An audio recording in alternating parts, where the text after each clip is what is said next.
ఉగాది శుభాకాంక్షలు. So love me if you dare. Keeravani గారు ఒక 35 ఇయర్స్ మ్యూజిక్ డైరెక్టర్ అయ్యి 35 ఇయర్స్ అవుతుంది. మనసు మమత 1989 నుంచి ఒక లెజెండరీ, ఎన్నో అద్భుతమైన చిన్న సినిమాలు పెద్ద సినిమాలు తీసి ఇప్పుడు వరల్డ్ వైడ్గా ఆస్కార్ అవార్డు తీసుకొని కూడా తనకున్న ఇప్పుడు కూడా ప్యాషన్ ఏదో వండర్స్ క్రియేట్ చేయాలి. వండర్ ఏదైనా క్రియేట్ చేయాలంటే ఇలాంటి అందరూ కొత్త వాళ్ళు, యంగ్ పీపుల్ ఉన్నప్పుడే జరుగుతుంది. సో అలాంటి వండర్ కీరవాణి గారు ఈరోజు చరిత్రలో నిలిచిపోయే ఒక ద్వారా ఒక పాట పాడియడం అనేది ఎప్పటికీ కీరవాణి గారి పేరు ఎవరు చేశారు అని చరిత్ర చూసినప్పుడు ఓన్లీ ఎంఎం కీరవాణి గారి పేరు ఉండబోతుంది. ఒక పాటని ఒక ఎక్స్పెరిమెంటల్గా ద్వారా చేయడం అనేది, సార్ థ్యాంక్ యూ సార్. అది ఈ యంగ్ బ్యాచ్ ఒక కొత్త సినిమాగా ప్రయత్నం చేసే దాంట్లో మీ కొత్త ప్రయోగం చాలా అద్భుతంగా ఉంది. So thank you very much Keeravani గారు. అండ్ ఈ సినిమాని కీరవాణి గారికి మనం అన్ని పాటలు చూసాం. ఈ పాటల్లో చేసిన ప్రయోగాలు నాకు తెలుసు, ఎందుకంటే ఈ సినిమాలో ముందు అనుకున్నప్పుడు 4 పాటలే. సో అరుణ్ నాగా ఎక్కడెక్కడ వస్తాయని 4 పాటలు చెప్పారు. మొన్న కీరవాణి గారి దగ్గరికి బ్యాక్గ్రౌండ్ స్కోర్కు సినిమా వెళ్ళిన తర్వాత, లేదు అరుణ్ ఇక్కడ ఒక పాట వస్తుంది, ఇక్కడ ఒక పాట వస్తుంది అని దాన్ని ఇప్పుడు 7 సాంగ్స్ ఆల్బమ్గా తయారు చేశారు. థ్యాంక్ యూ సార్ దానికి కూడా. ఎందుకంటే ఒక సినిమాని బ్యాక్గ్రౌండ్ స్కోర్లో ఇక్కడ ఎలా వస్తే బాగుంటుందని మీ 35 సంవత్సరాల ఎక్స్పీరియన్సే ఈరోజు లవ్ మీకి యూజ్ అయింది. సో ఇప్పుడు ఆట కదా శివ సాంగ్ ఏదైతే విన్నారో అది ముందు స్క్రిప్ట్లో లేదు. కీరవాణి గారు ఆ సిచ్యువేషన్ని చూసి ఇక్కడ ఈ పాట వస్తే బాగుంటుంది అని చేసి నాకు నాగా ఒకరోజు నైట్ 10 o'clock ఎప్పుడు సాంగ్ పంపించాడు. సార్ ఈ సాంగ్ వినండి. ఏ సాంగ్ అన్నాను. సార్ మీరు వినండి అన్నాడు. అరే ప్లేస్మెంట్ చెప్పు అన్న. నేను ఏం చెప్పాను సార్, మీరు విన్నాక కాల్ చేయండి అన్నాడు. విన్న తర్వాత ఐ గాట్ వైబ్స్. ఆట కదరా శివ ఎక్కడొచ్చి ఉంటుంది ఏంటని నేను ఇమ్మీడియట్లీ నాగాకు ఫోన్ చేసి, నాగా చాలా అద్భుతంగా ఉంది సాంగ్, అయితే హాంట్ చేస్తుంది, ఒక వైబ్రేట్గా ఉంది ఏంటి అని అంటే అప్పుడు నాగా చెప్పడం జరిగింది, సార్ ఇది కీరవాణి గారు ఈ ప్లేస్మెంట్ కోసం కొత్తగా అనుకున్న సాంగ్ అని. ఇప్పుడు మీరు విన్నారు. నాకు తెలుసు ఆ పాట వెళ్తూ వెళ్తూ రేపు సినిమాలో చూసినప్పుడు మామూలుగా వైబ్ ఉండకూడదు. ఎందుకంటే దాంట్లో కీరవాణి గారే లిరిక్స్ బోసు గారితో రాయించుకొని బర్ని గారిది మొదటి పదం తీసుకొని చేశారు. Thank you sir. ఆ సాంగ్ సినిమాని ఒక లెవెల్కి తీసుకుపోబోతుంది, సినిమా చూసినప్పుడు అర్థమైంది.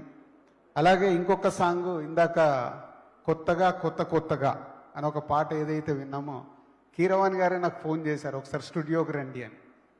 ఎప్పుడు ఈ సినిమా విషయంలో నేను కీరవాణి గారు మాట్లాడుకున్నది ఎప్పుడు లేదు. అదే ఫస్ట్ టైం కీరవాణి గారు ఫోన్ చేస్తే స్టూడియోకి వెళ్తే చెప్పేస్తాను, అది క్లైమాక్స్లో వచ్చే పాట, ఈ రీల్ చూడండి అని చూపిస్తే ఆ సాంగ్ విన్నప్పుడు మళ్ళీ ఒక వైబ్, అంటే టోటల్ సినిమాని రౌండప్ చేయడానికి అక్కడ కీరవాణి గారే లిరిక్ రాసి చేసిన సాంగ్. కొత్తగా ఇందాక సింగర్ పాడుతుంటే అది కూడా ఒక వైబ్గా ఉంది.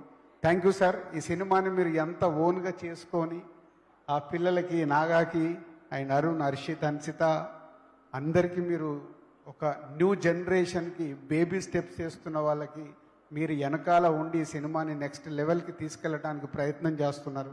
థ్యాంక్ యూ కీరవాణి గారు.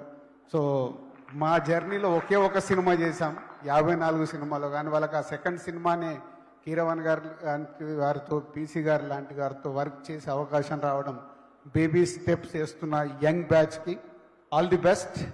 Arun, Naga, Harshit, Ansitha and hero Ashish and heroine Vaishnavi. And about story ఇంతకుముందే నేను చెప్పాను, ఒక న్యూ ఏజ్ ఫిలిం, ఒక యంగ్ టీం కలిసి ప్రయత్నం చేస్తున్నారు చాలా కొత్తగా. అందుకే ఇంతమంది ఈ కొత్త స్క్రిప్ట్ కోసం ముందుకు రావడం జరిగింది. ఒక కొత్త ప్రయత్నము, కొత్త ప్రయోగము, అలాగని టోటల్ లవ్ స్టోరీ మీదే డ్రైవ్ చేసే సినిమా. సో ప్రేక్షకులకి కొత్త అనుభూతి, కొత్త సినిమాల్ని ఏదైతే ప్రేక్షకులు ఈరోజు కోరుకుంటున్నారో అలాంటి ఒక కొత్త సినిమా ద్వారా రాబోతుంది ఈ లవ్ మీ. తొందరలోనే మేము ముందుకు వస్తుంది.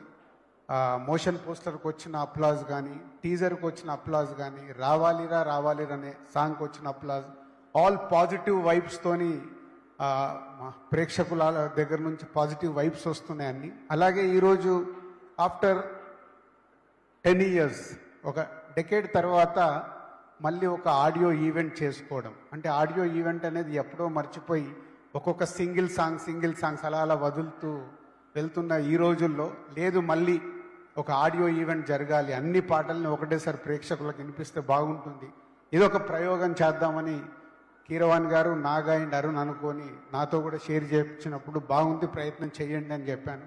సో దానికి కూడా మీ అందరికీ థ్యాంక్ యూ.